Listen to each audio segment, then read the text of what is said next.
Hello,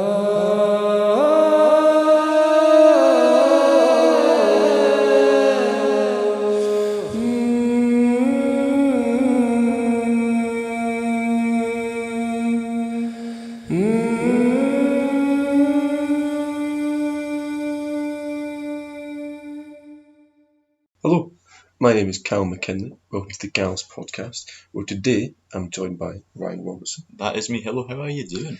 I'm doing good, but I'm about to be doing a whole lot better. That because is true. Today we're going to be covering one of my favourite movies of all time. It's also one of my favourite films. Yeah, which is the Tollywood epic, the highest budgeted film in Indian film history. Yep.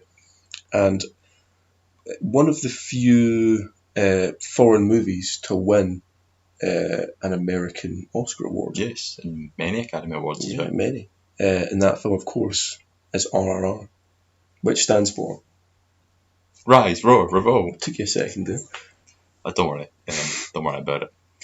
In the episode, we will be covering such things as, well, what actually happens. Yes, we'll be recounting the film, its many plot points, various interesting facts. Interesting facts, yeah. I know some interesting facts. Yes. I've got the old trivia. You've got some trivia. Yes. I've got some trivia. You might learn something. If you haven't seen the film, don't waste your time listening to this podcast. Watch the film. That's probably more beneficial to you. Yes. And then if you want to give us some time, stay tuned for this feature-length double edition. Welcome to the Gallus Podcast. This is what you can expect every single Friday for the rest of your life. Yeah. Bon appetit.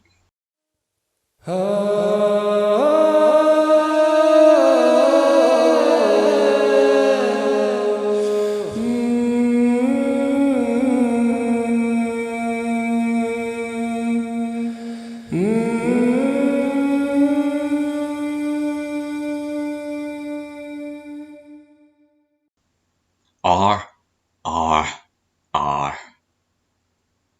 What an absolute masterpiece this film is. I have seen the film 3 times. Once, a mate sat down, he forced me to watch this film. He said, no, come on, get it watched. It was already on my watch list, but it's a 3-hour long film. It just never found itself prioritising its way to the top. But one night he dragged me to his household and he was like, we have to watch this. It is the best thing in ages. And you know what? He was damn right.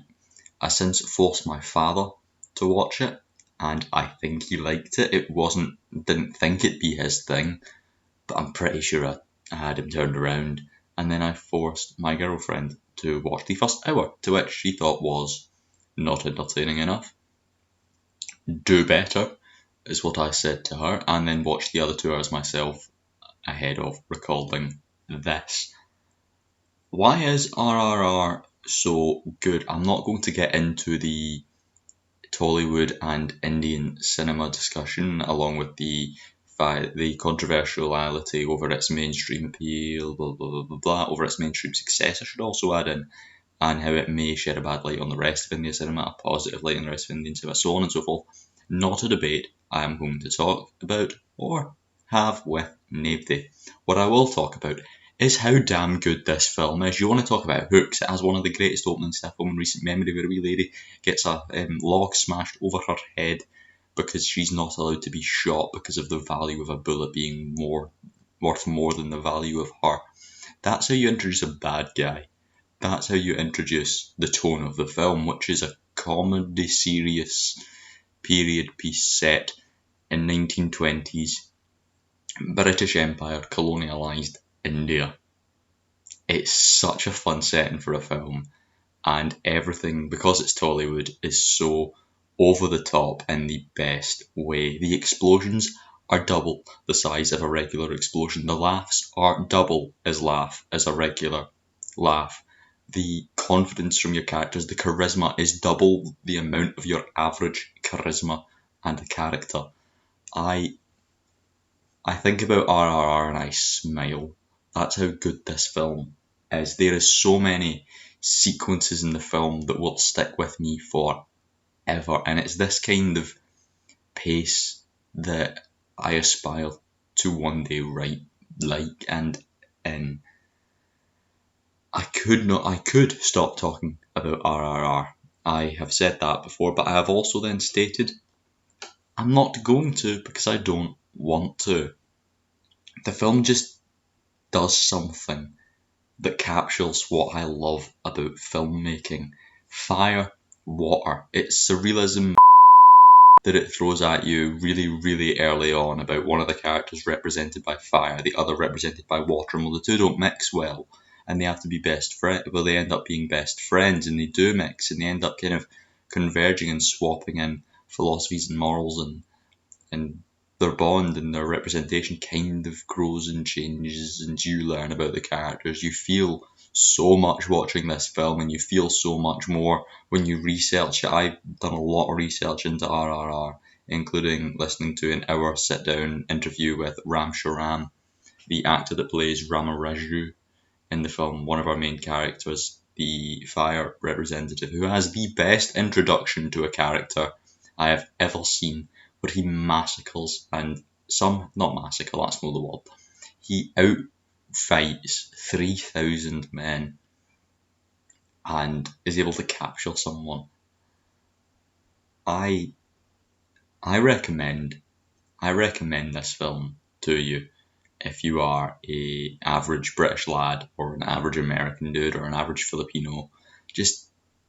I recommend you give it a chance. You might not think it'll be your teacup or cup of tea or whatever my next step in this phrase is when you sit down to watch it, but believe me, it is everyone's cup of tea except for my girlfriend, of whom I will yell at a little bit more for disliking RRR, because RRR is an absolute marvel, and I haven't even spoke about the songs in the film yet.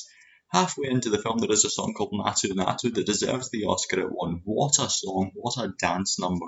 It has teleportation. It's also a fight sequence. How do you make a song a fight sequence? Well done, director S.S. Rajamouli. You did it well. And I was on the edge of my seat, and I was smiling, and I was giggling like a little boy watching that sequence, because it's really, really, really good. Another sequence with a brilliant song is Beam's flogging, public whipping and hanging and all that exciting stuff, where he's whipped and forced onto his knees, but at no point does he go to his knees, and instead he responds by singing a song that causes the crowd to riot and protest and fight back. You feel that song, it is insanely powerful.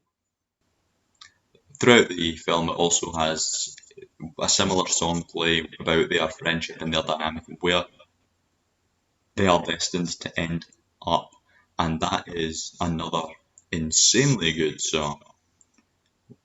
Everything about this film is just the absolute best. The absolute best. The ending song and dance number is also amazing. I cannot pick a favourite part of this film. It changes daily, every time I think about it. The shots in the film are also spectacular. You might think in a kind of big budget blockbuster that it would just be that, and the shots wouldn't be so decorately taken care of, but no, every single shot, every single sequence in this film, every single frame, you can tell the effort went in by the director, by everyone involved in the film. They cared about what they were making, and that makes you care about what it is they have made. There is a sequel coming out of which I have no idea what it's going to be about, but I am fully on board. I'm in love with the characters, which is all you need for a sequel. Just continue their journeys and continue the world. I'm on board with the world that we find ourselves in. And the ending to this film is just chef's kiss payoff. It is payoffs to every single thing that the film has referenced or set up in any way. And, oh man. See RRR, get it watched, because you'll be a lot happier with your life once you do. And you know what, see, even if you don't enjoy it, because it might not be for everyone, you at least have tried something that you wouldn't have regularly tried, and you'll have joined the majority of the people on Netflix who have actually seen RRR. I'd rather advise you get the DVD and you listen to it in Telugu as I am going to do, and have yourself a very lovely time.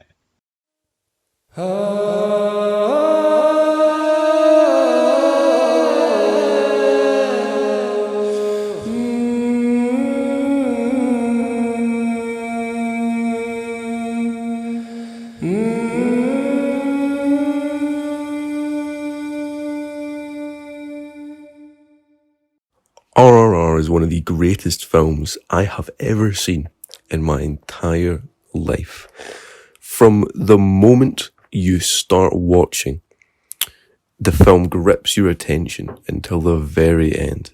It never really slows down. If it slows down, it makes it worth it. There's no point in this film where you're like, this is a bit boring, really. I want to turn this off. It's just incredible. When the film starts, we get a very beautifully shot scene. It's a very dramatic scene. We get one of the funniest moments in the film, when the woman gets smacked in the head by the log, when she gets brutalised by the log. But that scene, despite how I just think it's pretty funny, it is so good in the fact that it immediately makes our villains worth hating. It makes the antagonists worth hating in the film. It immediately shows you who to hate and how much to hate them. And then after that, we get introduced to the main character in an amazing scene. Now, I know I said the main character, I meant that because compared to Ram, Beam is really just a side character in RRR. He really is, compared to Ram's raw testosterone. When he solos 3,000 people, it's incredible. It really is. The soundtrack in the film is iconic. I'm pretty sure it won an Oscar for its soundtrack, which is pretty huge that a foreign film, especially, a Bollywood or Tollywood film, to win an American, Oscar award.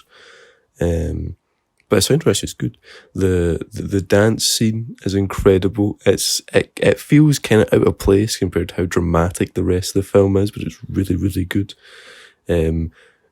All of the little themes that play at like an end of a scene, whether it be the villain or the main character or anything like that, are great.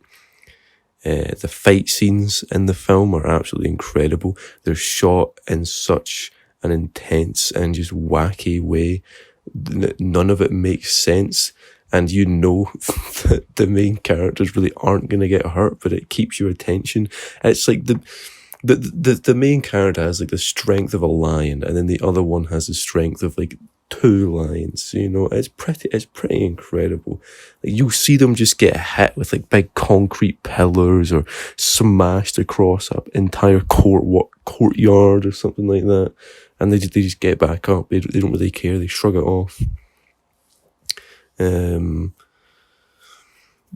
final fight scene in the film it's shot really well. I absolutely adore that shot.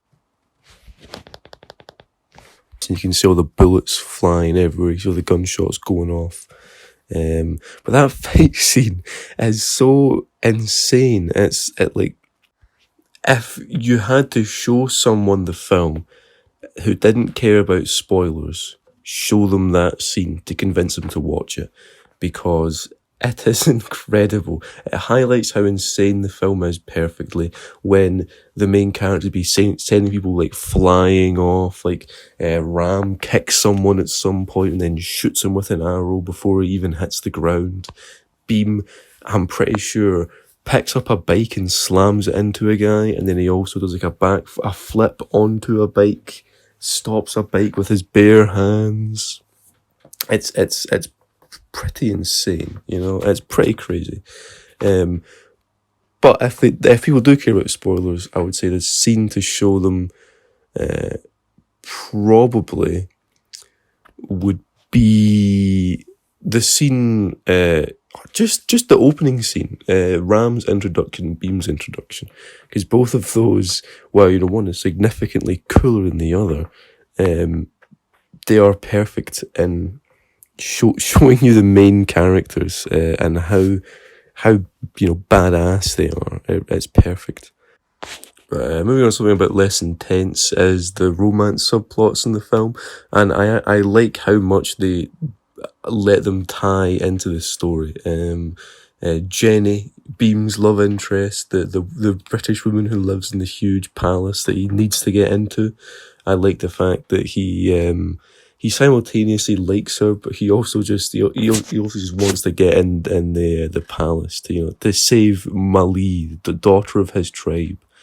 And then Ram's subplot, it really doesn't do anything until the very end of the film, but it's not crazy important.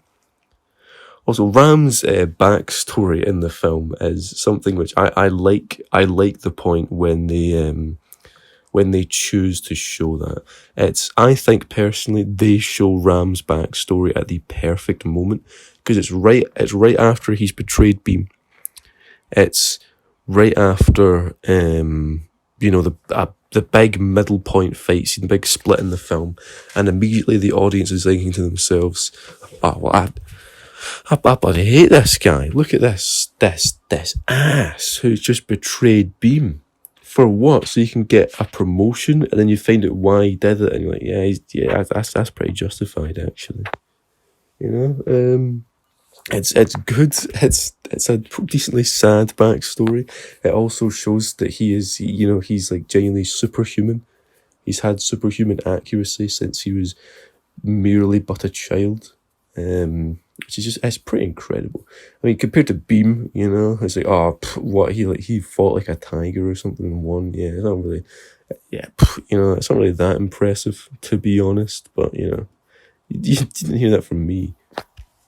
The main villains in the film are awesome, by the way. They are comically evil, and I love it so much. The female antagonist, whatever her name is, she's the general's wife. She is so comically racist and evil. It is probably any scene with her on screen, you're like, I hate this woman, but I love watching her do whatever evil stuff it is that she's doing. Like when Beam is getting whipped, and she says, "Oh, you're not doing it hard enough. Oh, you know what? You don't use that regular old whip that's tearing the skin from his back. Use this spiked barbed whip with shards of glass and seashells in it. Use that instead." Or when she buys the little girl who gave her the tattoo, it's like, "Oh, it's a souvenir for the mantelpiece," which is great. And the general, I really like the reoccurring thing with the value of a British bullet. I like that a lot. Even with that, it's kind of like, "Oh, that's a lie. There it is. He said it again." But he's really good. He's really, really good. I love that he is also superhuman. There's no one in this film who isn't like some sort of just insane mutated human. That he has superhuman agility and accuracy, because when his car, he flies out of his car just perfectly. It's kind of floating through the air, and he just grabs his gun in the middle of the air and perfectly aims and shoots at a moving car's tire before it hits the ground, which is just wonderful. And the way he dies at the ending is also really good. I like that it's Beam, who's never shot a gun in his life, and he perfectly hits him in the heart and sprays the blood of the bloody British flag. It's awesome. And moving on to the ending of the film, I do really like the ending. The ending song is really good as well. It's good. it's actually good. And I like all the little ending the ending scenes of Beam reuniting with his tribe and Ram finally giving the guns to his people, and then they're kickstarting the revolution. It's awesome. It brought a tear to my eye. My father did actually cry while he was watching this. So I think he cried 3 times. He cried in the scene where Ram and Beam meet each other. I think he cried when Ram is whipping Beam, and then he cried at the ending. So it's a real manly man's film. It's a tearjerker. If you haven't seen RRR already, fix that. Watch it.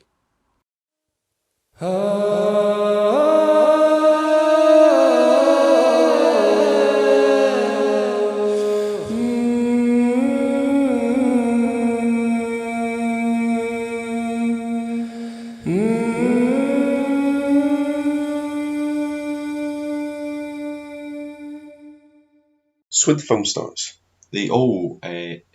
how brutal does your film have to be if it starts with a warning that says no animals were hurt during this film? Then it lists at least 15 animals, some of which I've never even heard of. Oxes? What's an ox is?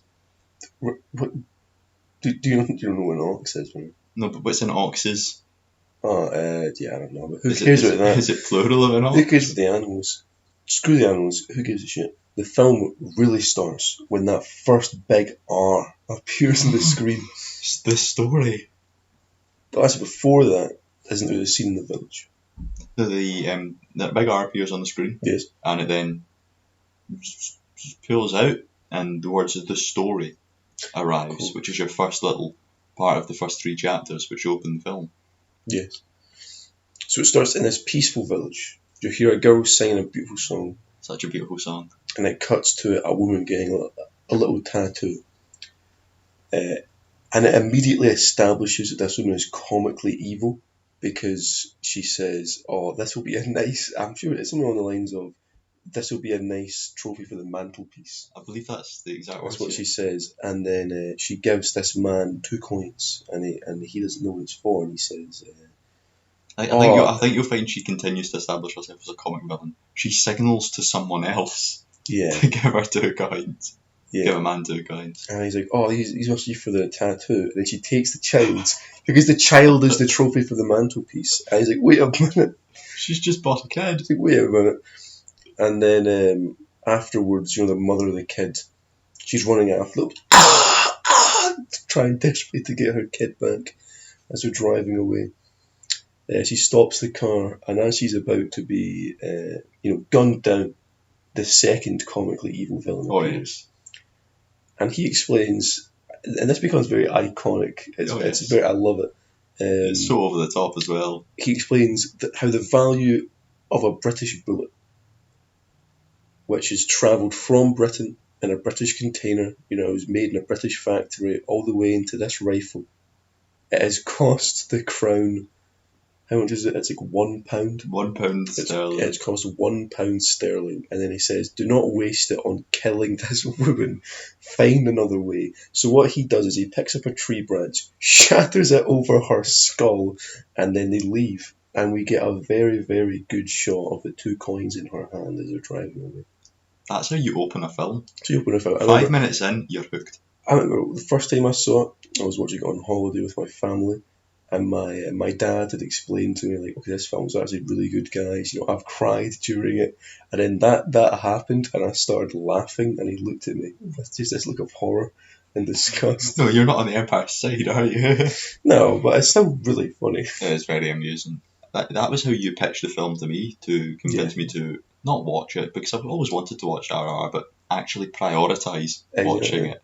To the degree you drive me to your household and we watched it and we had a lovely little time. Yeah, exactly. But that was the scene you told me everything about just to hook me, and you know what? It works. Which is why we've structured this podcast this way, because that is another little hook. Because now we should probably discuss what RRR is about in a more general vague, because it's about the Empire and it's about the British Empire in India. Because RRR is an Indian film. I should also throw that in here. It's also based on a true story, apparently. I think they took, it's not really the story, they took the idea of these 2 freedom fighters who, I guess, managed to succeed in some way, and then they said, okay, but what if we made that really, really cool? It is the story of 2 freedom fighters. They're based on real people, and it basically asks the question, but what if they met and became best friends? Exactly. So it's like a fictionalized reality, I believe is what you would call it, set in the Indian Empire. Oh God, the British Empire. What year is it set in? It's set in the early 1900s. 1920s. Yeah. That was when the British Empire in India was at its peak, I think. Yeah, pretty much.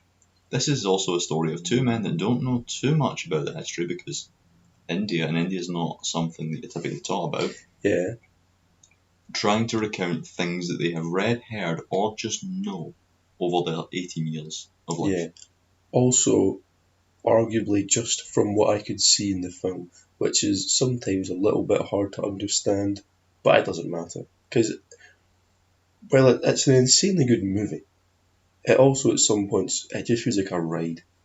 Oh, it's a roller coaster. And you're being dragged through it. It's a roller coaster that somewhere in the middle broke and started falling completely free, making this journey insane. Yeah. So many bad metaphors are to come, and I hope you're ready. Of course. Because we've got lots combined. Lots of terrible metaphors. I recently read how RRR got its name. Mm-hmm. Now it's called, right, let's read this in the right order. Arise, Row, Revolt. That's what RRR stands for, but that's not how it got its name. How did it get its name? It got its name from the director and the two main leads to the film, being SS Rajamouli, NT Ramaraman Jr. and Ram Charan. Isn't one of them is an actual actor, and the other one isn't really? He's more like is he a musician or something? I believe they're both very much actors. Yeah. The two of the biggest actors in Tollywood, which is why that makes we could discuss the little lack of knowledge of Indian film here. Mm-hmm. The Indian film industry is mad. It's brutal. It's brutal. The Indian film industry. It's scary. I fear it. This is not a Bollywood film, this is a Tollywood film. What this means I'm not too sure, but I heard it described as like Bollywood, but bigger, madder, more insane. Everything's just bigger and better than Bollywood. Well, that's the way that they describe it. That's the way they describe it. But after seeing RRR... When I googled it. After seeing RRR, it's not exactly false. It's true. It is. Everything I know of what Indian cinema is based on Bollywood, because every Bollywood film is Indian, but not every Indian film is Bollywood. Trying to learn about this across like half an hour was a weird half an hour. Yeah. The director SS Rajamouli is very well regarded, very well known, and typically the Indian film industry works on star power, like old Hollywood, where it is you have Marilyn Monroe in your film. Yeah. She plays Marilyn Monroe, and it is about Marilyn Monroe, and all the other actors pale in comparison. Mm. Basically, NTR and Ram Charan are both like Marilyn Monroe. They are both faces of film. So to have two in one film is pretty much unheard of. Yeah. So I guess that's another one of the many reasons why RRR is so powerful. Exactly. But that's why they decided to literally just name the film after the three people involved. Exactly. And then they said, now, hang on a minute, we can make this into something else. And then they were like, we probably can't just... That was the working title, that's what it was. It was the working title before they had a definitive title, but they just kept the RRR stuff, because, you know, at the end of the day, the film's about the star power. Yeah. Here it's about an Indian film becoming really popular in other countries, but in India it was all about the star power. It's also about, that really applies to the film as well, because, you know, you have the goal of the main characters, which is, who cares about that? We care about the main characters, and then, being the most badass humans. Being so badass, their friendship, their love for one another. That's great. Yes, I feel like that roughly gives you enough information about RRR to then get on with the story, but not the story, because just after the story and those little coins are in that wee lady's hand, it cuts to the second R on screen for the second chapter, and that second R changes into the word fire. It does. Even though it's an R, not an F, it changes into the word fire as we meet our first main character. What an introduction. This is if the scene of the woman getting hit in the head with a tree branch is what hooked me on the film, then this scene is what inspired me to keep watching, to watch it several more times, and to actually record a podcast on it. All of which is happening. Of course. Mental. I just said a statement that was completely obvious.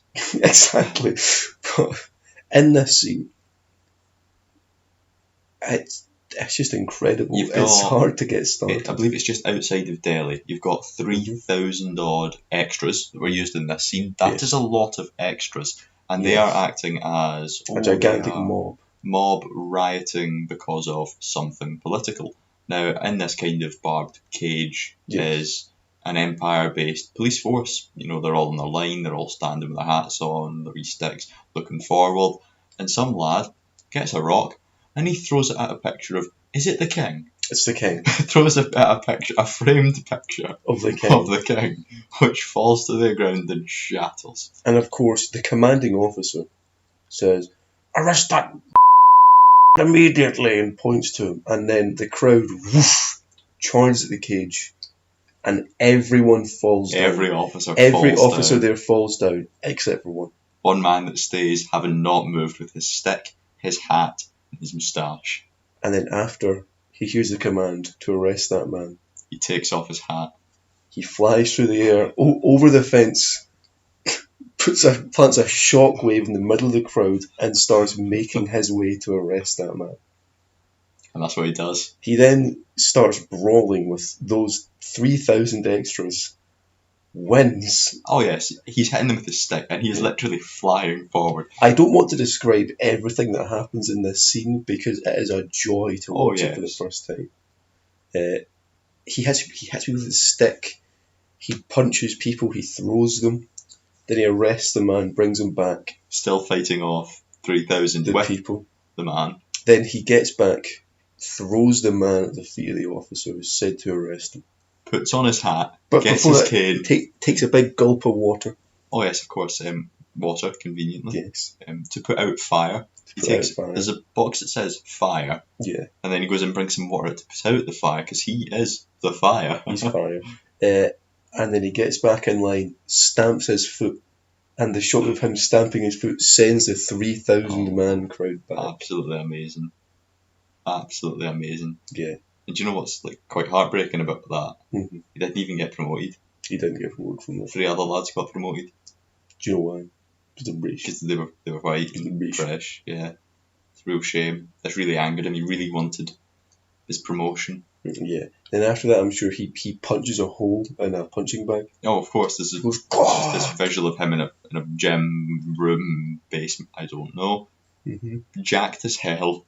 Yeah, he is jacked. That is insane. Everything. There's a long story about this lad because this was started filming in 2018. Mm-hmm.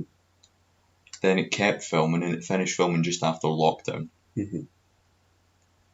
He had to stay looking like that for 3 years. Yeah. Well, I mean, it explains some things. Like, there's quite a lot of time jumps in it. Like his beard changes frequently. Oh yes. Yeah. There is so many time jumps. You've just reminded me how many time jumps there are. We then go from this to. Is it our second main character? It's a little story. I believe that comes after another R appears on the screen. This time, the word water forms in front of it to make the word water as we enter chapter 3 of this weird sequence. We get a great shot. I believe it's a camera going over a river and it flips. I'm looking at a man and he pours This is after a really weird monologue. We get a little story of a couple of British Empire lads basically talking about, he kidnapped that girl, Mally. We've soon find out her name is Mally, cool, and how she's part of a tribe. She's got one hell of a tribe in India, the Gong tribe, and they have a protector. They have a kind of lad that will go out and do all of the violence for them, but they are a very peaceful tribe. Yes. Except from when they're wronged. Exactly. They basically do the John Wick Baba Yaga speech. They basically do. And build this man up as a mythical legend that will not stop at anything to get Mali back. Exactly. To which British Empire lad number 5, comedic villain 2, is like, scared of just a random tribe? Absolutely not. Twirls mustache, twirls mustache, twirls mustache. Cut to a river. Cut to a river. Cut up to another jacked main character who is pouring blood on his head. Now, why is he doing this? We're about to find out as he's sprinting through the woods, and out from the woods comes a wolf. And he keeps running. He is outpacing the wolf. Of course he's outpacing the wolf. And then a tiger Voom appears, leaps at him, and he jumps through the air, dodges the tiger, and the tiger will slam into one another, and he keeps running. He keeps running, but now he's not being chased by a wolf. He's being chased by a tiger. Exactly, so he can't outrun him for long. But then he gets to a point, and he stands still, and the tiger gets trapped in a net, and he's like, okay, my job here is done. But then the tiger breaks free. Tiger breaks free.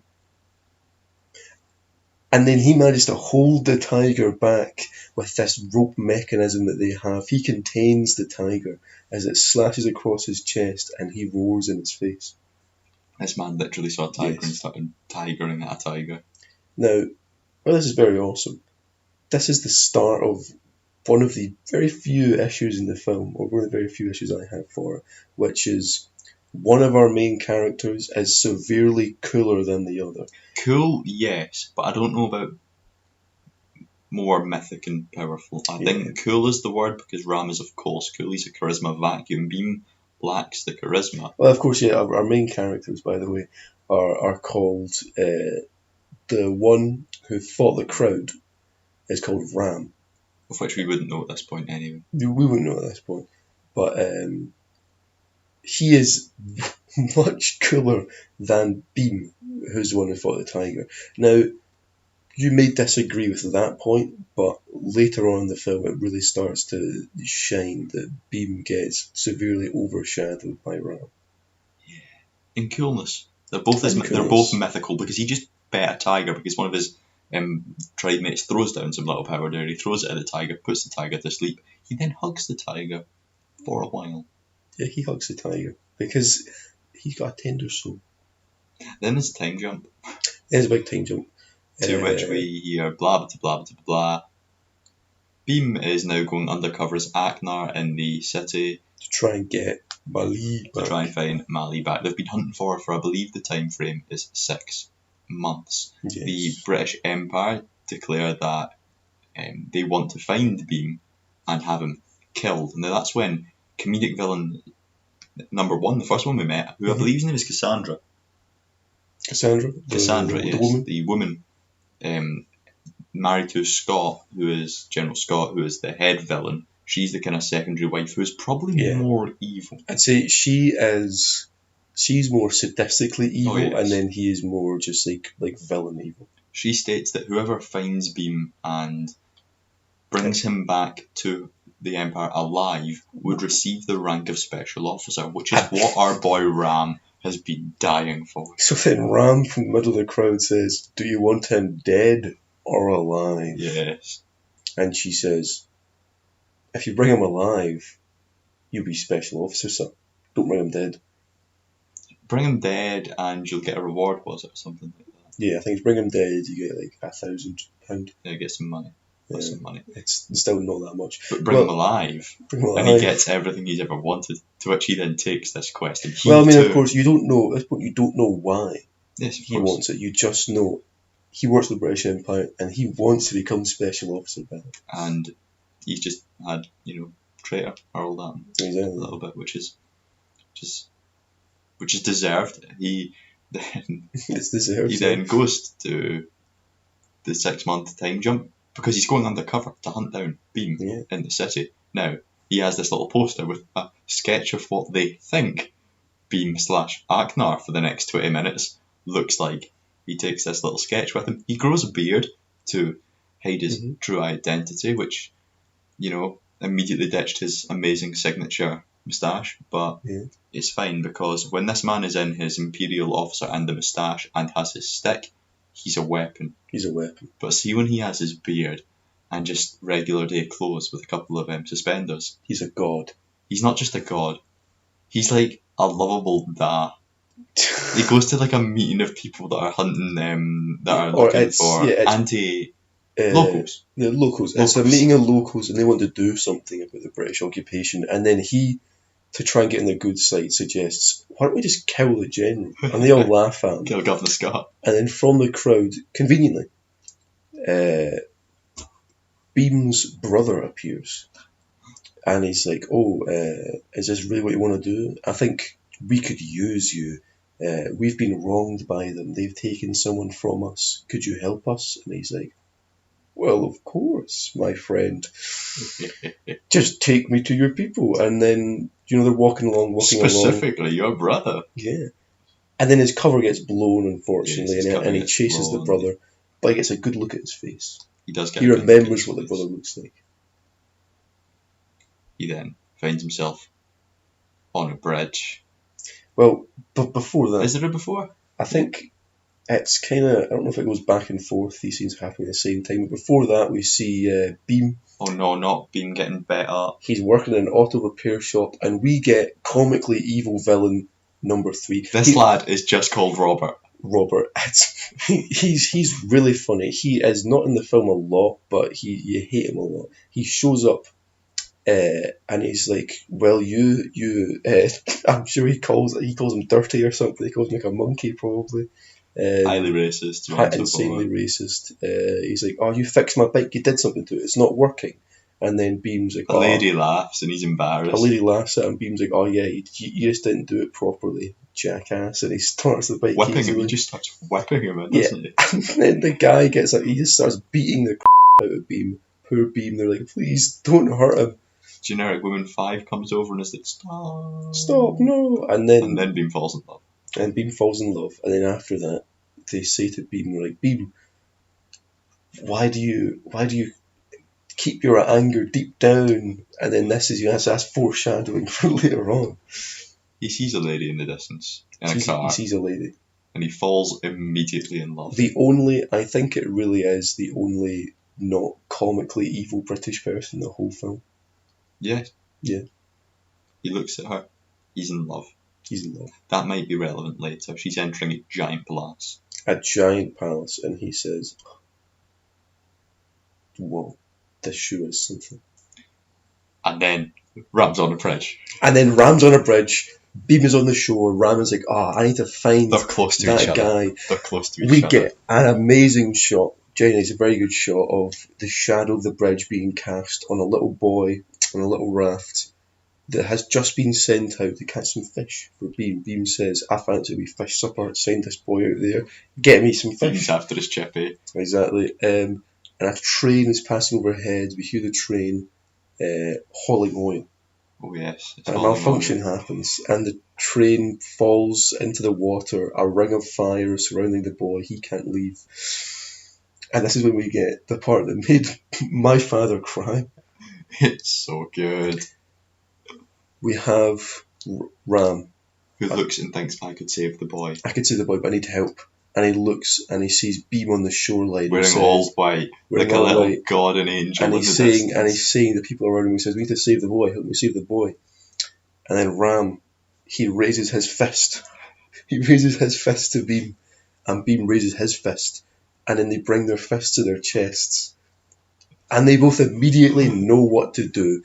So Ram gets a horse, Beam gets a motorbike. They're going towards her on the bridge. They get a rope and they dangle. They both jump off the bridge. Some more hand signals ensue. There's some more hand signals. Not a single word is exchanged. Of course not. They just know. They connect. Beam at some point picks up the original Indian flag. Yes. Always nice. Yes.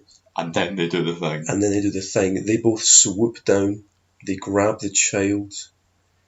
They save him. They grab the child. They throw the child. Beam grabs the child, throws it to Ram. Ram with the flag, flames. Throws it to Beam. Beam uses the flag, which he soaks, so it's now fireproof, to whip through the fire as Ram literally throws that child 50 feet onto the shore. The poor little child just gets thrown. The poor little child gets chucked, you know. They then link hands. They link hands. In the most pure fire-water metaphor ever. You've literally got the fire Ram, the water Beam, as they meet. You have the fire on top of the water.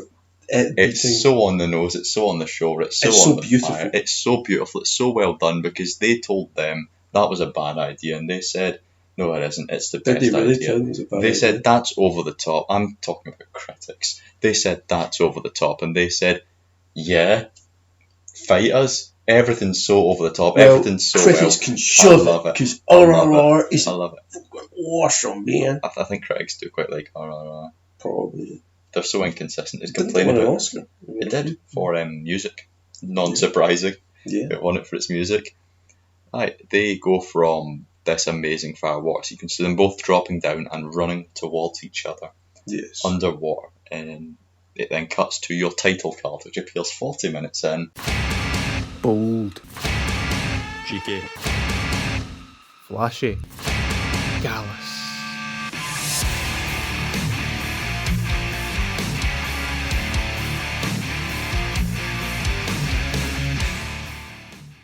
Yes. RRR, because the story has met the fire, and the fire has met the water, and the fire and the water are the story. RRR. Rise, roar, revolt. Yes. Enjoy. You then get a little victory sequence where they climb some people, He claims people. and you get a best friend montage, Yes. because they are best friends. Yes. The purest friendship. Yes. And it's amazing. It's gorgeous. They ride bikes on beaches. They race a horse and a bike, and they're evenly matched. They ride down a pier that just never ends, Yeah. and it just keeps going, and it's so lovely. They stand on each other's shoulders as they go hiking. Yes. Oh, They do pull-ups together. they're so sweet. It's so sweet.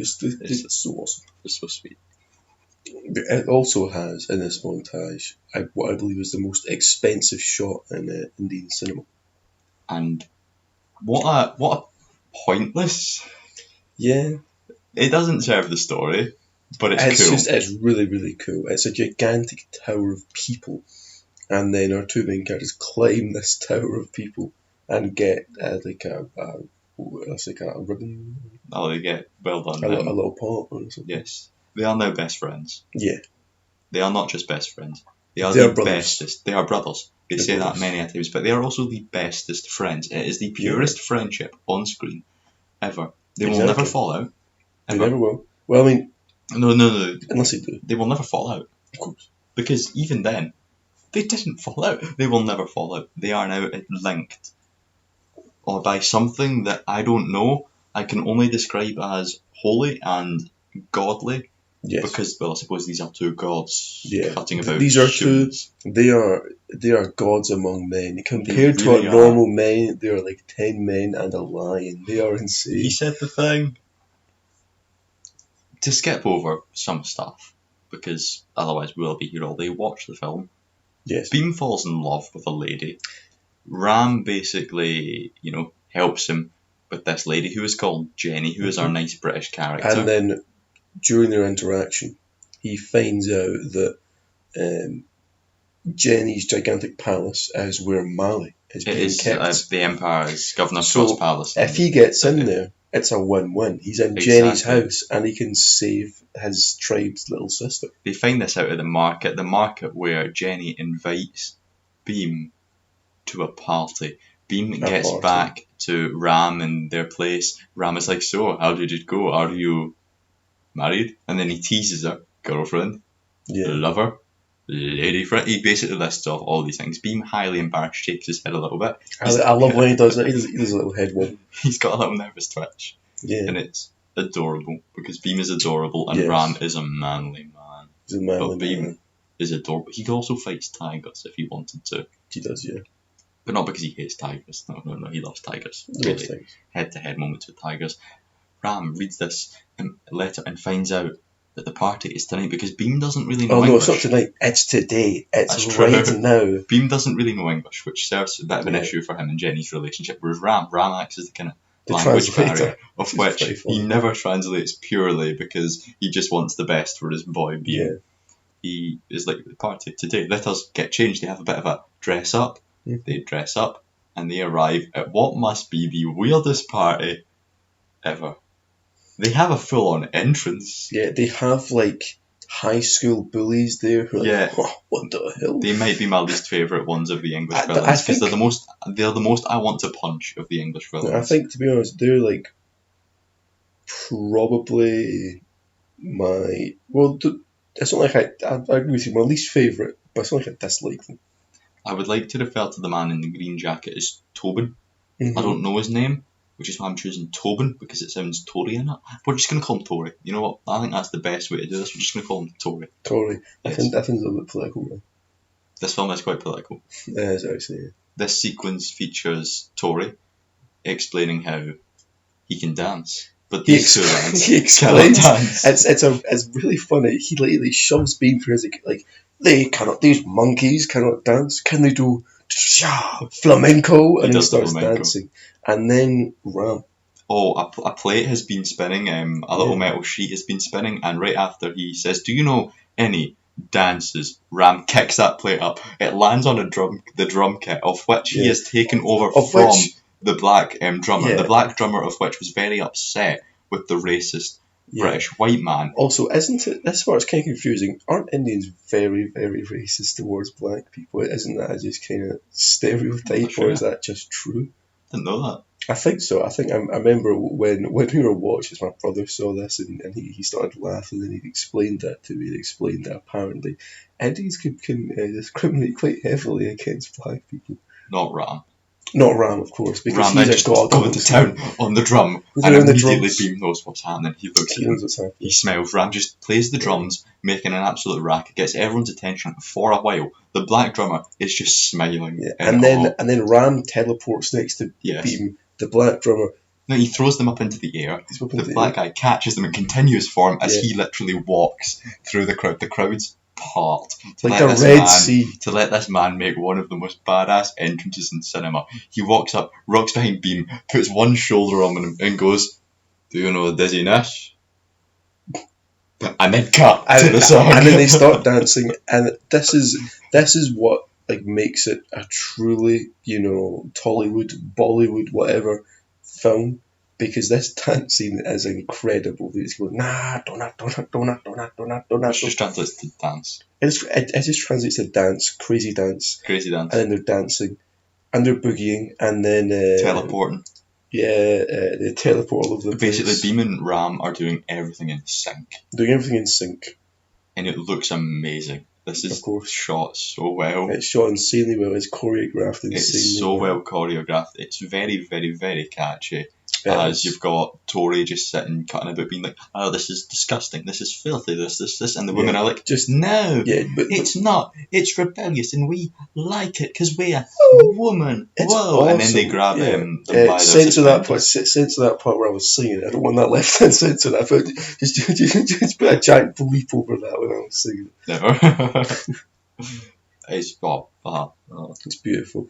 Then they dance. Of course, the last two, like, because they have a dance. It turns into a fight scene. It's a dance of endurance. Yes, They're dancing to see for who can dance for the longest. it comes down to three: Ram, Tori, and Aknar Beam. And then Tori falls Very easily.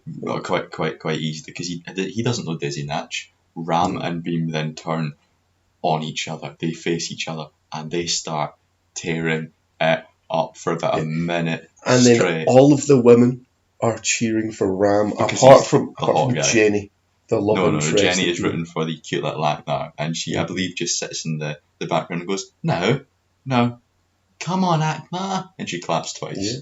something like that. Beam sees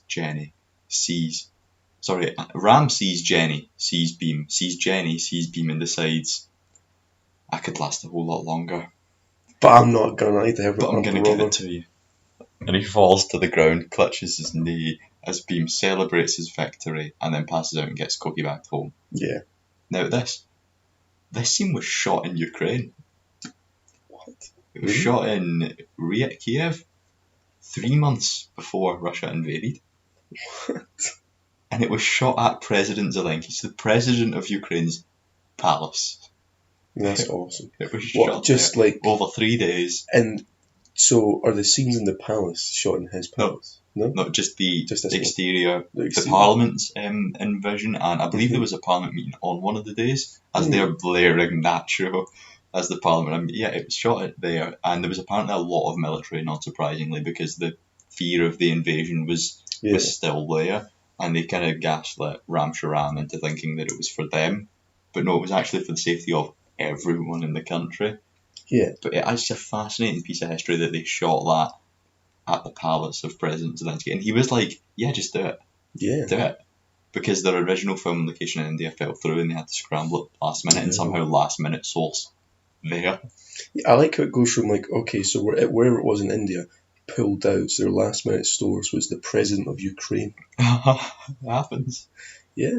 Aye, and all of the, obviously the extras in the background, the females and men, they were all dancers as well. Yes. And they did really well, the old acting, you know. Yes. Because in every shot, the men are watching on these two dance disgusted, and the women are like, oh, but it's rebellious dancing. It's like, we're all British. It's crazy dancing. It's crazy dance. Yes. Anyway, she drives, basically, Beam is being cokey bagged by Yeah. Ram, and he's like, I just felt the need to compete with you. And he was like, you've knocked yourself out, well done, son. But who's driving along in our car that's going very, very slow? Jenny, because Jenny Yes. drives. Jenny then says that she'll take... Which, you know, is very unrealistic that she drives. Woman. Jenny then says that she will take Beam home, but first, to her home. Yes. So Beam is like, I come to your home. But Beam spends quite a while just basically being really weird, but not just constantly saying the only English words he knows, which is I go to your home. And it's just strange. They go for a cup of tea.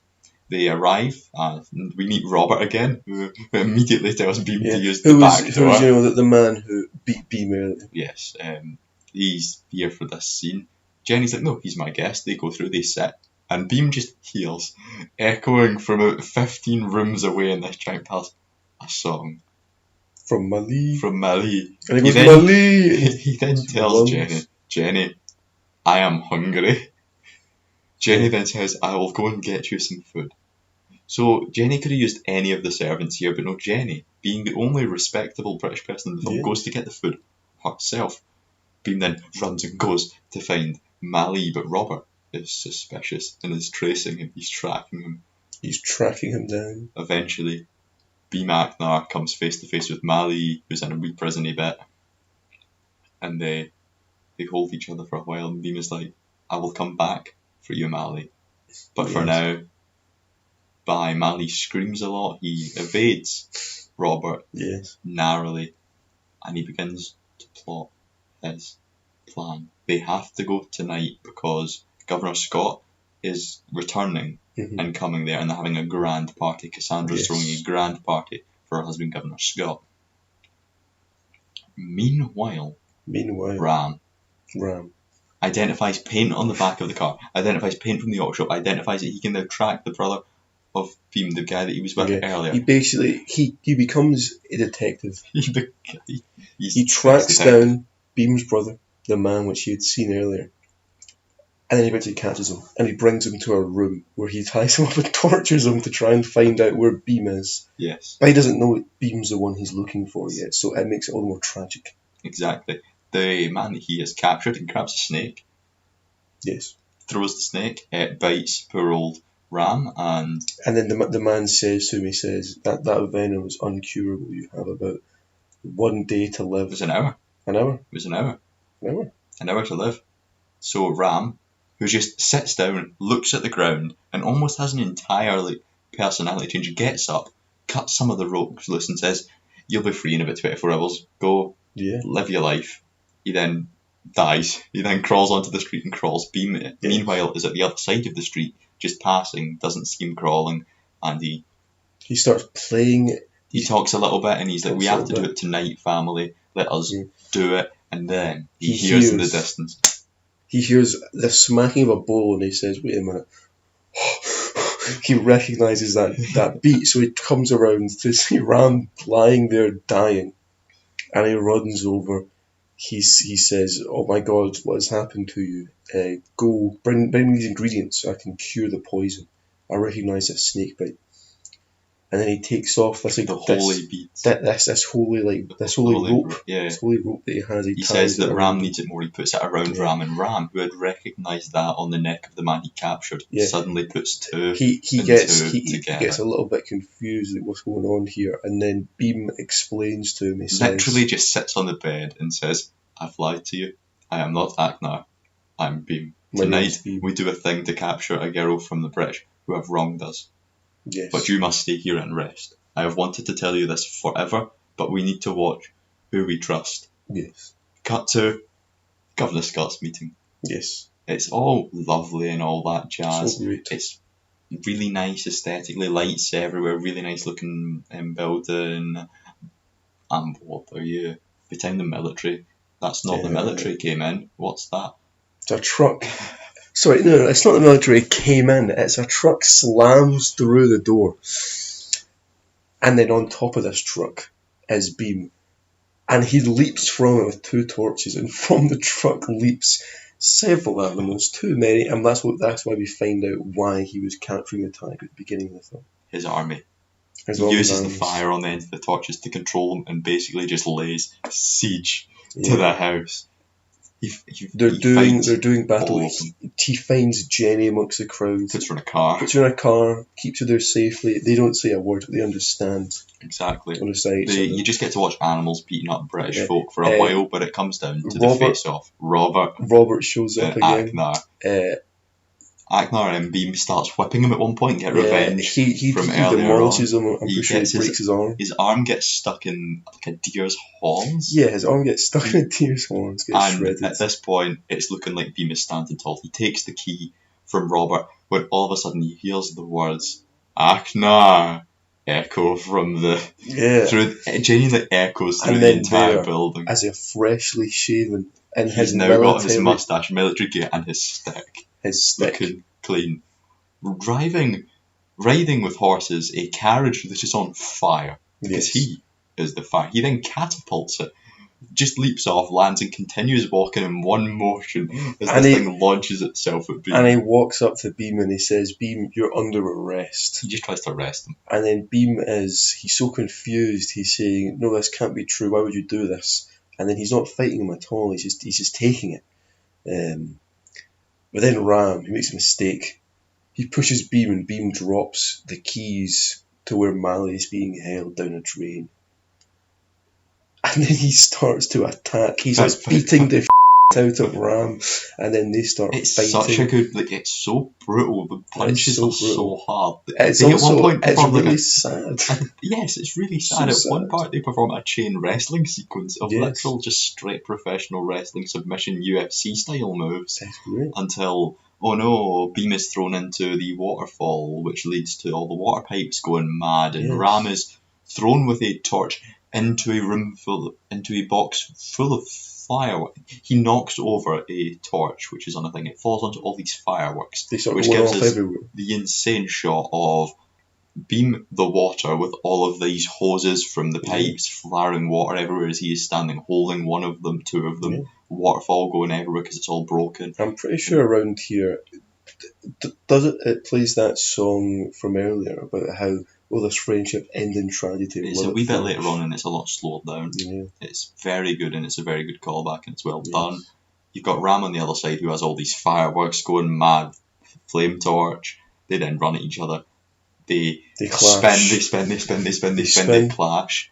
Then Ram gets up, sees a tiger's charging at him, puts on the thing holding the fire that caused all of these, runs and just throws himself in Chaos Superman style punches a tiger, lands, takes it off, and sees that Beam has vanished. This is going back to earlier when I talked about how Ram is a lot cooler, potentially more powerful than Beam, because Beam was able to outstrength a tiger, right? He's able to hold a tiger back using his raw strength. But Ram just punched a tiger with a flaming fist and stopped it dead in his tracks. Ram then looks around for Beam to see him climbing up the building. He then chases him. They find themselves on the edge of this building right as Governor Scott arrives. They find themselves at this point where it is, though they are brothers, this is the definitive point where their goals are clashing. This is the emotional bit. This is the first bit was the fight between 2 men that you'd actually wanted to see fight because they're so powerful. Yeah. It was more, wow, this is really cool. Look how powerful these guys are. But now it's emotional because it's the fire and water antics have gone. It's now just the 2 men with their goals to capture Beam. He's right there to save Mally. She's right there. Governor Scott at one point then pulls out a gun, aims it at Mally. Yeah. It's not as, from the character's point of view, it's not as emotional for Beam because he is, I need to save Mally. He is stopping me. For Ram, it's, I need to capture Beam, but I want to let him save his sister, but I can't. But he is also my best friend. I do not He's want my to capture brother. him. I do not want to capture him. I want to see him succeed. But Whereas I Bean need to. doesn't know that he Yeah. that he just feels so inherently betrayed. Yes. But he's got to save Mally. They've both got to throw up their malls. He goes and just runs. He tries to throw himself after they smash a literal bit of what would you call it? The wall off them, the ceramic wall off each other and all that jazz, because it just detonates. He dives off, and Ram literally pulls out the holy braid, throws it, whips him round, drags him, and they are now connected by this holy rope of beams. As he then just says, "No, give up." He pulls him up a little bit as Beam realises that if he doesn't, Governor Scott is going to shoot Mally. Right, I like how isn't he's holding the gun with one hand. Yes. Is it a rifle or a pistol? He's not even looking at Mally. It's a long rifle. It's a long rifle with one hand directly at Mally. Then a bunch more military out of the Empire come up and they point their guns at Beam, who just decides, fine, I accept temperamental and then we defeat. get a shot, the best shot, of blood trickling down Ram's face. It goes into his eye, unblinking. The blood trickles from his eye in a single blood teardrop onto Ram's hand. And then this is a changing transitions into another fire, another water version of the hands holding the rope for a little intermission. Intermission.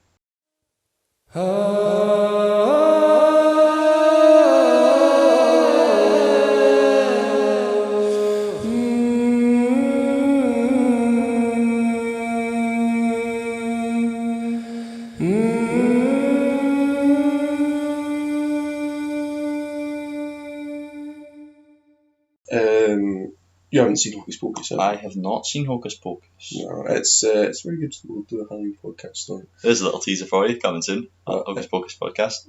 Yeah, actually, that is pretty soon. Jesus. But I got a Hocus Pocus Lego set.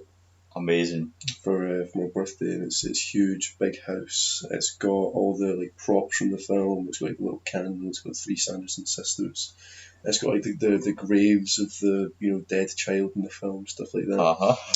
And I remember I was thinking of the film, and I thought of a time when I was talking to someone about the Sanderson sisters, who was the main antagonists, the 3 witches in the film.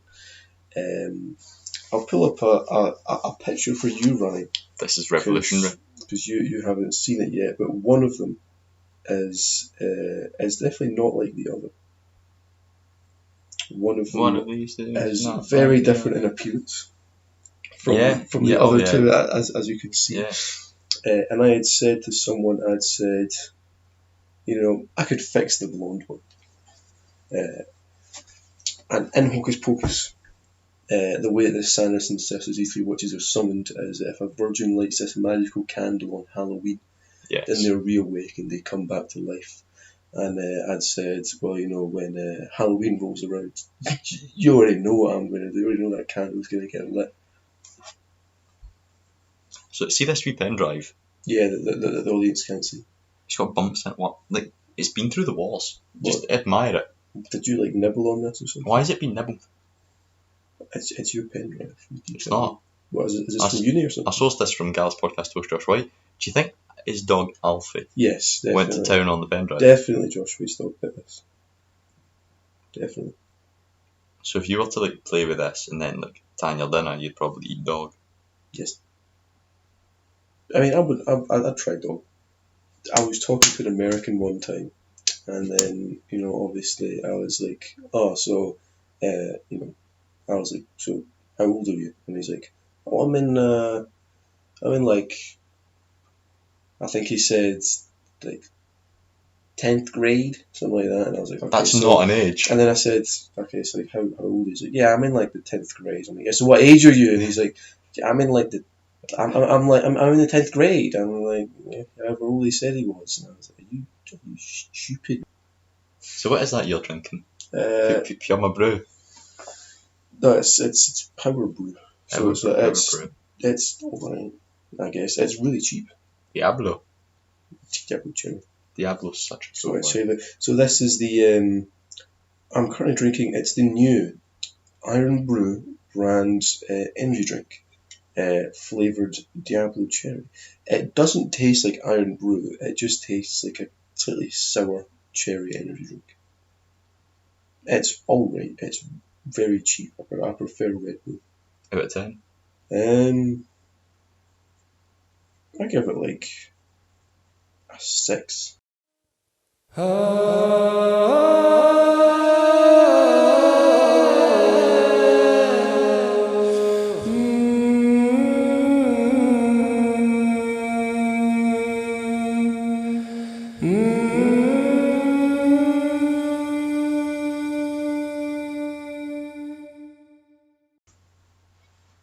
Special Officer Ram.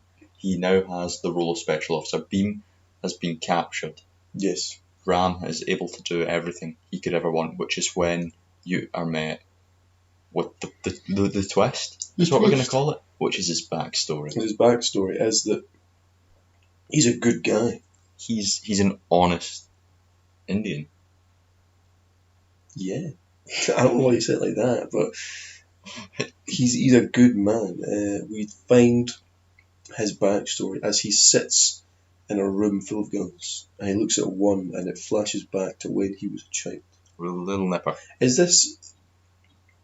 This No, is a little bit out of order, but it's an easy order to get this in the most succinct way because a lot happens in the next hour and a half. Yes. So we're just going to give you the kind of 5 main bits and then slightly why they're tied together. There's a lot of more like little bits about what happens here, but the main next plot point is the flashback to his backstory. His backstory, which is he is a child raised in a village, which basically it's a village of combat. They're all trainee revolutionaries, all trained in the way of the rifle.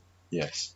They've never seen a real one. They've never used a real one. They have one real rifle, and as they're standing there, he asks his father. You see Ram's father. Why can we not shoot? And we get another scene of the value of a British bullet. Yes. Where it's a flashback within a flashback to his father, who was a soldier in the British Army. And then he's saying how when he was a soldier, he saw a man about to be executed. And then Governor Scott appears, and he says, this bullet that you're about to shoot this man with, it has travelled all the way from Britain, made in a British factory with British materials, transported on a British ship all the way here into the barrel of your gun, and it has cost the crown. I think it's something less. It's a flashback. It's like 50 pence. Yeah, something like that. 70 pence, like a few, like whatever the equivalent. I think it's cost the crown like a shilling or something like 1 that. shilling, yeah. 1 shilling. Find another way. And then this man, he puts in his gun, he grabs a hammer, and he hammers the man to death. He doesn't hit him in the head, though. He just starts beating him in, like, his chest and his back. It is brutal. That's what the film is. It's brutal. It's really awesome, though. It's awesome. This is what inspired Ram's father to leave the British Army.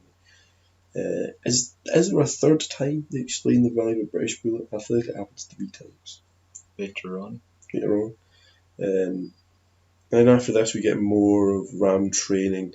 We see that as a child, he's insanely accurate with his gun. He did a cool shot. He has superhuman accuracy. He stole the real gun did a shot. He steals the real gun. Dad was angry. His cousin, who would later go on to be his girlfriend, Sita.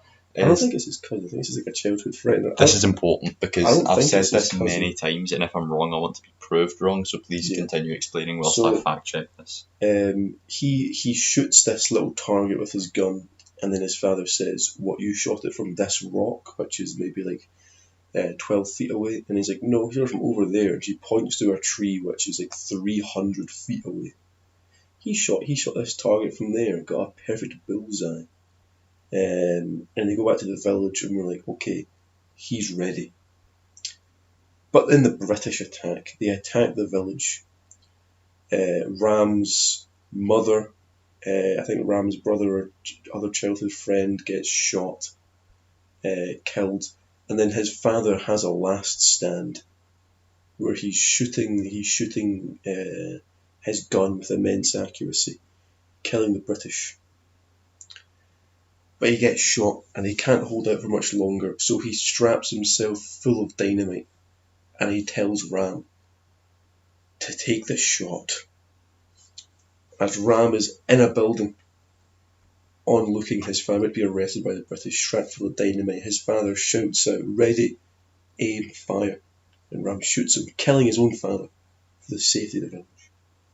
What a tragic backstory. Tragic backstory, because now it's very well done. It's a very good point, because at this point you're like, you've just went from hating the man. You've went from like, how could he do this bastard, and now you're like, oh, hang on a minute. Yeah. He's sympathetic, and it makes it all the more tragic over the conflict of Ram and Beam. You find out that Ram wanted to get the rank of special officer, the thing he's been fighting for, Yes. because when you're special officer, you're in charge of the gun shipments, which Exactly. means he could take the gun shipments and give it to the villagers. He would arm everyone in the village, Because as he promised to do, because he that was promised his the village when he left that he would go away, join the Empire, get a gun in every single one of their hands, and then take Exactly. it to the Empire. He took it to the man. And then in the next scene, a very sad, very brutal, but a very beautiful scene It where Ram is forced to whip Beam Yes, Beam's Until public Beam- flogging. until Beam falls to his Until knees, Beam falls but he to his knees. refuses to fall. Yes, he's strung up. He's got the he's chained up. You know, Yes. Ram's nailing him with the whip. Just really sad because he has to hit Beam. There's crowds forming around, watching as Governor Scott and Cassandra sit up in their little and then bay. and Cassandra, because she's so comically sadistic, Don't use that one. she says, "Don't use that one," to the normal whip, and she hands him a barbed whip with like shards of like seashell and glass. To which on she it. just carries with her. She just has that around. She throws it dramatically. Ram catches it, and just before he goes to hit Beam, she says, "Use it on the wooden pole first to show what it does." And it eviscerates the It wooden pole. destroys the Does thing. he hit Beam with it at all? Oh yes. He does, yeah. He goes to town on Beam, and every time it wraps round his body, and then he rips it off, ripping the blood, the flesh from Beam, which leads to Beam still refusing to fall to his knees. He's losing his body. He falls kind of, but his knees at no point touch the floor, as he is limp, but his knees aren't on the floor. Ram keeps going, and Beam looks down, raises his head, And starts and singing. responds with a song. A song that is so moving and It so motivates the crowd. captivating, it leads to the crowd rioting. Mm-hmm. The crowd proceed to riot, and so the flogging is over. So flogging is over before it gets too bad. Before it gets too bad. And then Ram. What happens after this? Ram begins his gun plot, He's going where to he starts disabling a bunch of guns, doesn't he? And then he gets. No, it's before that. It's he has a little realization within himself. He realizes he could sacrifice everything he's worked for all these years, but it's worth it if he can save Beam, because Beam is He's going being to get executed. Yes. So he puts a key in the. He gets one of his friends to put a key in the truck that Beam is being transported in. It falls into Beam's hands. He can unlock himself. Yes, Beam is going to be executed, and Ram is in charge of the guns for that day. Yes. He then makes sure all of the guns are unable to fire. Make sure all the guns are unable to fire. He, at this point, is doing what he does the best. They go for this execution. The plot is revealed. Beam does not know a thing, however. Beam doesn't know that he's being saved by Ram. Exactly. Governor Scott is driving his car.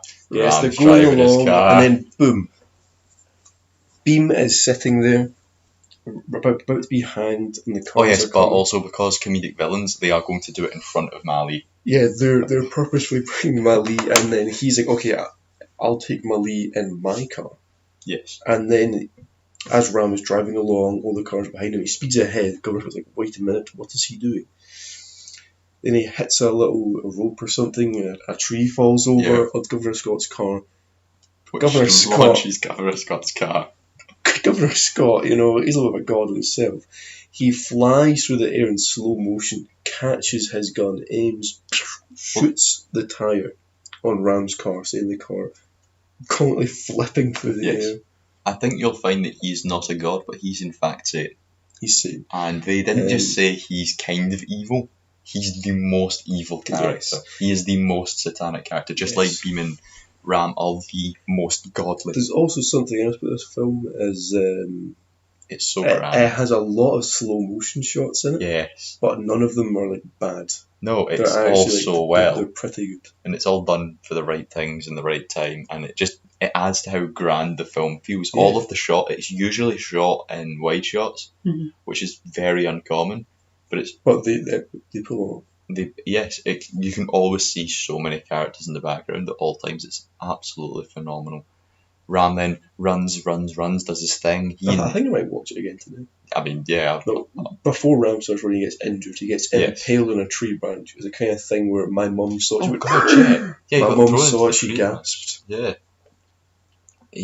The army then, he kind of are like, RRR, and they start pulling out the guns, they start not being able to shoot them as, They're trying to shoot Mali, yes, but they because that's can't important. because the guns don't work. Beam And is then therefore slowly, able to destroy everyone. but slowly, like the Predator, as Mali's running through the woods, being pursued by the men whose guns aren't working, is what Ram did. Ram is picking them off one by yes, one. yes. In like really over the top ways Yes. as well. Uh, Love And then, they're going along, they're running. Beam is fighting as well. He managed to get free. And then he sees Mali coming through the tree line, chased by Ram, is what it Ram. looks like. And then it. Not again. there's a man there who is cocking his gun, and it doesn't work. But he knows how the gun works because he's fixing it. And does he shoot Ram? I believe in the foot or something, yeah. I think he shoots Ram in the foot or something like that. It's either shoots Ram in the foot or he's the man behind Beam, because there's a part where a man is about to shoot Beam and Ram draws his pistol, aims it, shoots over Beam's shoulder and hits the man, but Beam doesn't know the man was there. Yes. All he saw was that Ram missed him. Which leads to another short fight between Ram and Beam, but Ram's pretty wounded at this Yeah, point. He's Beam, pretty it's bit pretty up. one-sided, Beam and then dominates him. Beam and it stabs the ground impales off the camera. ground beside him. He stabs next to his face. Lets him live. He and Mali run off. And then Ram Ram is- has to fight the people to defend Beam. He risks his life to continue to fight so that Beam can get away. However, he can't do it forever, He can't do it for him. and he is captured. He's captured. And he's put in a place for a bit. There's then another quite hefty time jump. I think it's meant to be about 3 months. Yeah, we'll say there's a 3-month time jump. It might not be right, but we'll go for 3 months. His 3 months is he's grown quite long hair. He's grown a big bushy beard, but Beam and Mali still haven't gotten home yet. Aye, They're there's- halfway there. There's two kind of now side quests Mhm. for a while. You've got Beam and Mali and Beam's surrounded family attempting to go home, but also having to flee because the entire Empire are on the hunt for them. Yes. Whilst Ram is now in Imperial prison, Yes. hung, and he's just doing pull-ups.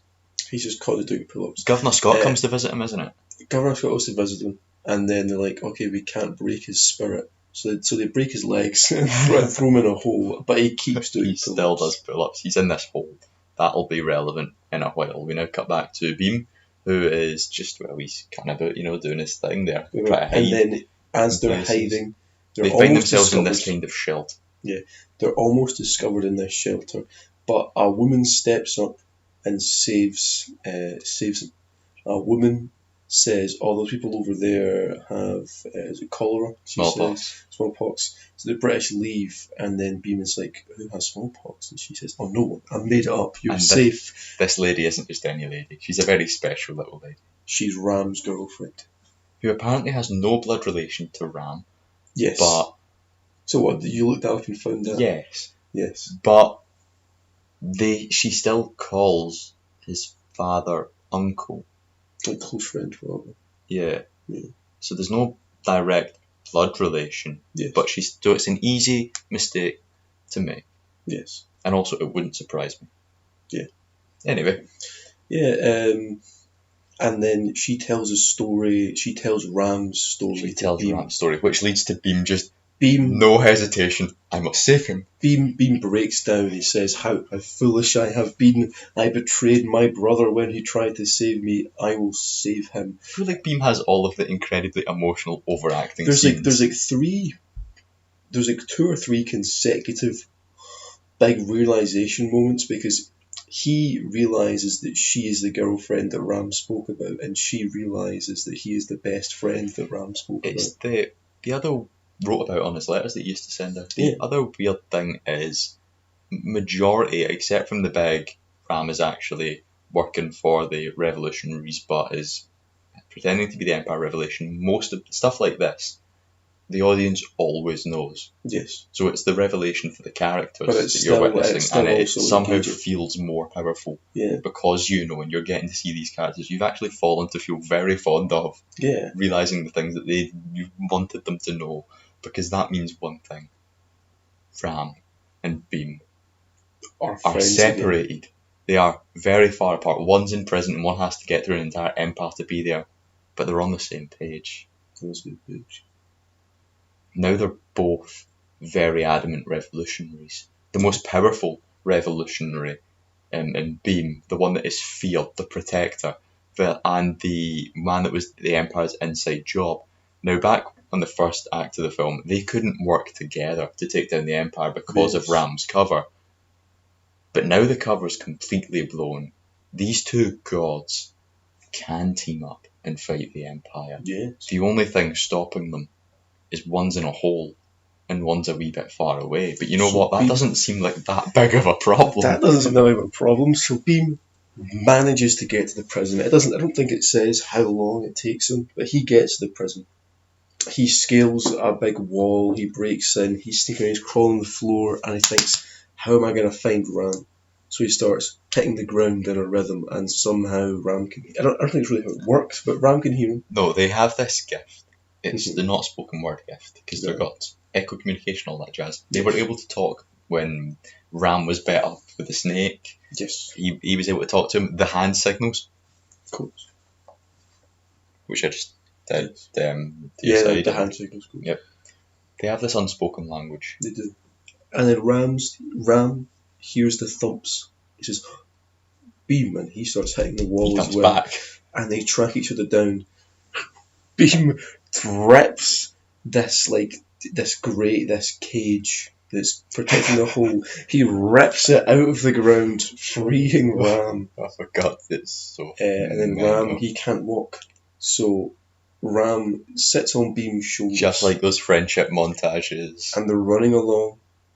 And then they're doing insane combo moves. At some point, Ram sources a couple of guns. Ram sources 2 bolt-action rifles, which he only cocks once, but he shoots like 18 times. He is a god. Like there's a part where he shoots it 3 times in a row, and then after that he shoots it once more, and then Beam goes and cocks it. He puts the guns down, Yes. cocks it, and then he shoots it another time, cocks it again, but then they just ignore that.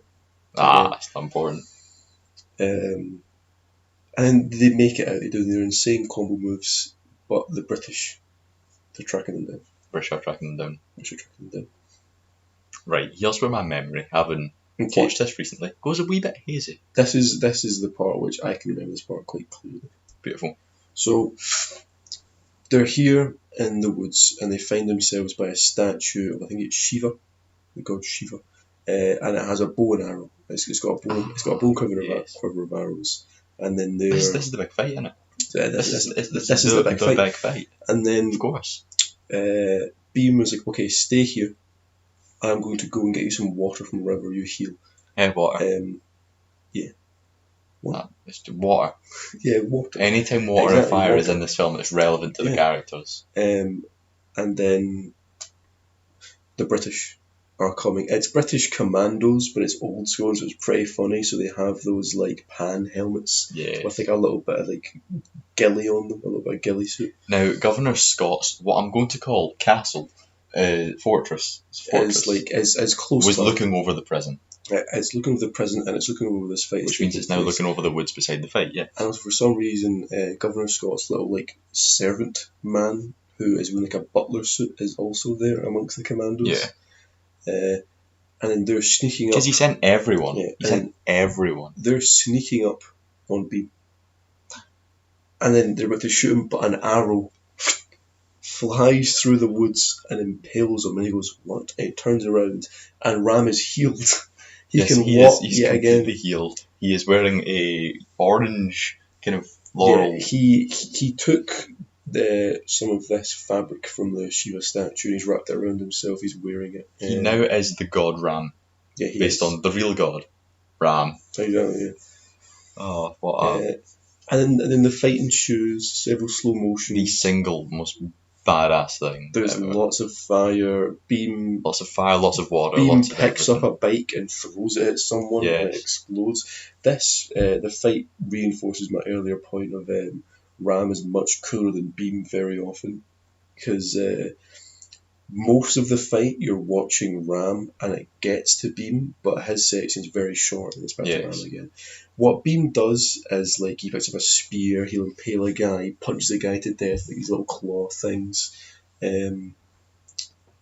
It's very good, but even the song is in favour of Ram. It's like Ram, the destroyer, Ram, the protector, and it's like Beam, the tiger of his clan. Yeah, the song is now just bigging them up. Yeah. It's just been like, these guys are the best. These guys are the best. They are, it's like they are. How do I put this? They're almost like Kratos from God of War compared to the other gods. They're like a cuttlefish. Like normal people like cuttlefishes to giant squids compared to them. They are like I like calling them the best. they're like Marks and Spencers to Aldi when compared to normal men. There's just not that much of a comparison. Also, I feel like if you just sit down and say they are actually just your average Tollywood action hero to like the extreme. to Schwarzenegger, Yeah. they are better than Schwarzenegger. They are more Exactly. powerful than Schwarzenegger. See, Commando on his hunt for Jenny ain't nothing on Beam on his quest for his Jenny. Exactly. And then, well, I don't know about that one, but I was waiting for you to react. But as they're fighting, they're like, okay, let's go, let's move out, let's get moving to the castle. Let's finish up, let's wrap this up, and we get a very, very good shot of the nighttime forest, and there's all these gunshots going off, all this fire. It looks very good. Gunnar Scott's like, "What the devil is that?" And he has, I think he has a radio, doesn't he? He's got a little radio that he uses to communicate. yes. I think his little servant gets killed. I think he gets like stabbed in the back or something. I do believe Beam like smacks a guy off a bike, gets on the bike.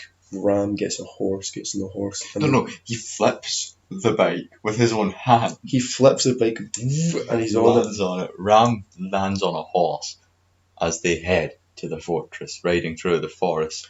They're being shot at by Governor Scott. I think like a mortar, or no, they get shot at by artillery. Yes. And then I think Ram gets a flaming arrow and shoots it into the fortress, igniting the ammo stash, blowing it up. Yes. And then we got the Governor Scott, who is now sat on the rubble with his wife Cassandra, who not only has been blown up to shit, but has been tied up in all of the barbed wire and all that jazz, and is now draped, hanging. Isn't she over actually his body. impaled as well? Yeah, oh yeah. She's impaled. She's been killed by and then- 15 different methods. And then he's like, he's staring, yelling at his wife, who is completely demolished. She's been destroyed. This guy, Ray Stevenson, is the Punisher. Yes. He is the Punisher. What's that defensive? But he it's is. relevant. He's the Punisher. And she's in Indiana Jones. Do you want facts about her? She's in the third Indiana Jones film. It's crazy. She's the one who yells a lot. Yeah. Yeah. These are just things that I know that I haven't said, and I feel like they're about to get the bucket kicked, so I thought I might as well throw them in It's here. fair enough. Because Ram has, what does he have left? Is it One bullet. He has one bullet. Ram is sitting there, and then he says, Beam is about to they're about to kill Governor Scott. He's sitting there defenceless. He has nothing left to do, and he's pleading for his life, or not? Well, not yet. Actually, sorry. And then Beam is like, we should kill him, and then Ram says, wait a minute.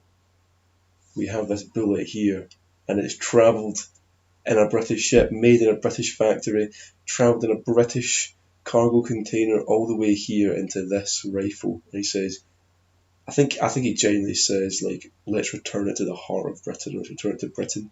And he gives a gun to Beam, who's never shot a gun before. He says, ready, aim, and Governor Scott is pleading, fire, and he shoots the gun.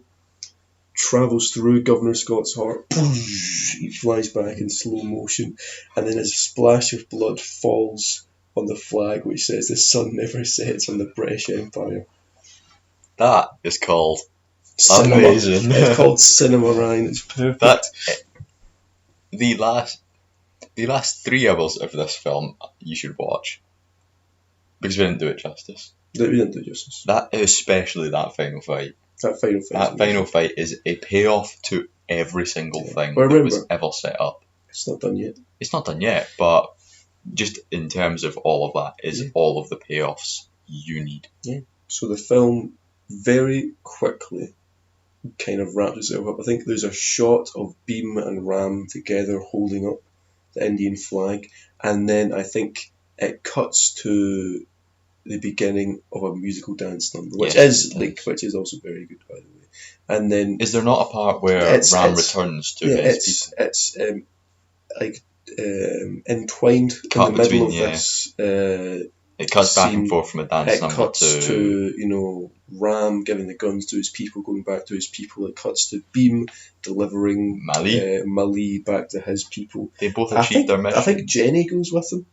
Oh yeah, Jenny's now part of the crew. Yeah, Jenny goes with them. Then it's a very good dance number. I think it pops up with several Indian politicians or freedom fighters, and they're talking about like their different kinds of freedom. Jenny is also in this dance. Jenny's number. She's in it the way only too much. only white person. I think she sings in Indian as well. She's in it way too much. Also, by the way, I'm pretty sure that she also disappears for like the second half of the film, comes back and is the end. Also, I think. Oh wait, no, because earlier on in the film, where Beam is trying to find out where Ram is, he goes to Jenny, and she tells him. I forgot. She pops back for a little sequence. That's nice. I'm pretty sure it was her debut film, the actor. Yeah, that sounds about right. It was her debut. She was alright. She's pretty good. I mean, she's in a Tollywood film, She plays a role well. Playing a British alright lady in comparison to all the other Brits, so Yeah.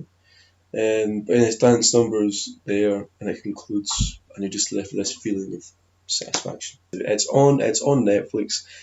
I haven't watched it in English. I've only seen it in Hindi, but that's the way I prefer it. I like it in Hindi. It's odd. Because I feel like if it's in English, it would be way too weird having, Ram and Beam talking to the woman in English, and her being like, "Sorry, I can't understand you." Like, the film, Netflix, do better. Yes. The film was shot in Telugu. Exactly. Then listen. I have searched Hindi. far and wide. I cannot find any piece of the original recording. Exactly, which means if you're watching it on Netflix, it's gonna look a wee bit funny. Yeah, it's gonna look a little bit funny. In the English parts, it's completely fine, because any time that an actor is speaking English, it's them speaking English. But I don't think they dubbed it over. I don't know if they dubbed over Ram speaking English or they just left it the same. It's odd because of the fact the film was shot in Telugu. And you watch it in I don't Hindi. know. Is what I'm thinking is see the song and dance numbers. I think those are the original audio. That makes sense. And what I also think is you look this up when I'm explaining it, but I wonder if they got the actors who play most of the characters to re-record their lines in Hindi. because Hindi is the most commonly spoken language in India. And for Beam and Ram especially, any parts where they're singing, it sounds like incredibly similar to any parts where they're speaking. Well, obviously they've been dubbed over. It's because they want people to watch the film in their language that they're familiar with. Yeah. But I googled yesterday why the Telugu version, the proper version, isn't available on Netflix. Yeah. Because that would be nice. And I got 2 reasons. Thank you very much, the internet. Ignorance and buy the Blu-ray. It's so that you still go out and actually buy the actual film. I want to get it so I to can see it in the super high definition. I really want to buy it on film. Yeah. But yeah, RRR. If you haven't seen it already, then watch it. Like there's not much better. There's not much better than RRR. Every time I watch it, it increases in my favourite films in my mind. Yeah. Every time I think about it, it gets better in my mind. Yeah. And see, once you're done watching it, you want to watch it again. I would recommend you watch it again, but you're gonna watch it again anyway. I've seen it 3 times. I've seen it twice with you. Yeah. It hasn't been twice? Nope. I think we watched half of it. Again, I'm sure. No. We watched it the once. Watched it the once. Maybe we've seen it twice. I watched it with yourself, my father, Lauren, and then last night I watched half of it. I saw it with my family then too. Yeah. I feel like I've seen it again. I might have watched with Josh, right? Maybe. I'll need to ring up about it. It's just important, yeah. Yeah. But that was RRR. That was RRR, and that was a long episode, wasn't it? That was a long episode, but it was a good start. It was a very, very fun start to the podcast. We wanted to do something special for the first proper episode, so we decided to do one that is actually turned out to be double the length of our usual episodes, about a film that is double the length of a usual film. It's the fact as well that this film is unique in the fact that it's a Tollywood film, it's an epic, it's insanely good, it's insanely silly, there's so much to like about it, there's very few things to dislike about it. And it's iconic. And of course, RRR 2, the sequel. Yeah, there's an... sure. Yeah. What do you think? What do you think about it? I don't know, but I feel... Look, they've killed Governor Scott. They've not killed the king. I think it'll just be about a different story. It'll be different people, maybe. Same actors are in it, I believe, because RRR is the... But I don't know... I don't think it'll be as good as the first one. No. I think it'll be good, but it's a hard thing to match the first one. That's why they have to kill the king. Travel to Britain. Kill the king. Take over Britain. Yeah, Indian Empire, baby. Yeah. That seems like the most apropos way to end this. My name is Ryan Robertson. My middle name is Richie. Does that make me anyway? No, it doesn't. It doesn't. It's a bit for later. My name is Calum McKinlay, and I am not joined by RRR. I am joined by Ryan Robertson. Don't inflate your ego too much, there, Ryan. Come on, you're not quite on par with RRR. Tried. You tried. You failed, didn't you? You failed. See if I was RRR in this situation, he'd be like Governor Scott, just belittling me in the corner and making me feel like nothing. But I am something because I am God. Yeah. Nah, not quite. I don't know about that one, but yeah. See you next week. See you next week. Next Friday. See you next Friday.